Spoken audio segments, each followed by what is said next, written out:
UP के बरेली शहर के गुलाब नगर मोहल्ले में रहने वाले डॉक्टर श्वेत केतु शर्मा पेशे से आयुर्वेदिक चिकित्सक है। मजेदार बात ये है कि उनके परिवार में आज भी अधिकांश बातचीत संस्कृत में ही की जाती है।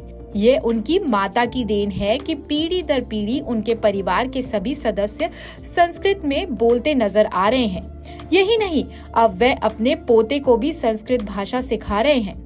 डॉक्टर श्वेत केतु ने बताया कि उनकी माता जी डॉक्टर सावित्री देवी शर्मा शहर की पहली वेदाचार्य थी।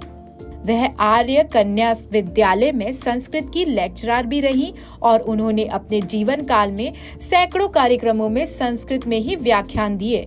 उन्होंने हिंदी और इंग्लिश की जानकारी होने के बाद भी स्कूल और घर में संस्कृत में ही बातचीत की। इसी वजह से घर में संस्कृत का वातावरण शुरू से रहा है। संस्कृत भाषा हमारे देश की प्राचीनतम भाषा है। इसको हम अपने जीवन का अंग बनाएं और जब तक हम जीवन का अंग नहीं बनाएंगे, हम कदम कदम पर संस्कृत का संभाषण नहीं करेंगे, तब तक काम नहीं चलेगा। मैंने संस्कृत भारती के माध्यम से बहुत काम किया है इसके लिए। संस्कृत संभाषण मैंने शिविर भी लगाए।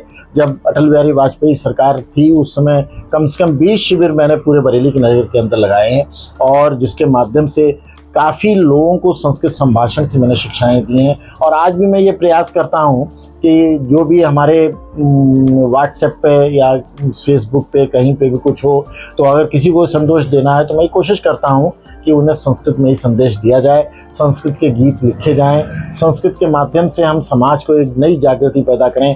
क्योंकि जब तक हम संस्कृत को नहीं आगे बढ़ाएंगे तब तक अपनी संस्कृति को हम आगे नहीं बढ़ा पाएंगे। हम उसी ढर्रे में चलते रहेंगे। संस्कृत मात्र एक पुरोहितों की भाषा नहीं है, संस्कृत एक कर्मकांड की भाषा नहीं है, संस्कृत एक वैज्ञानिक भाषा है।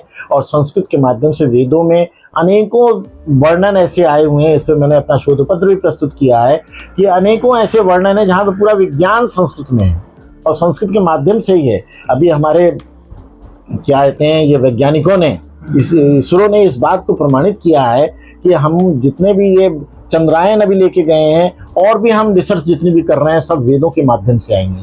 और वेदों को अगर हमें पढ़ना है तो हमें संस्कृत पढ़नी पड़ेगी। वैज्ञानिकों को अगर वैज्ञानिकों को असली वैज्ञानिक बनना है, भारतीय वैज्ञानिक बनना है, तो भी हमें संस्कृत पढ़नी पड़ेगी।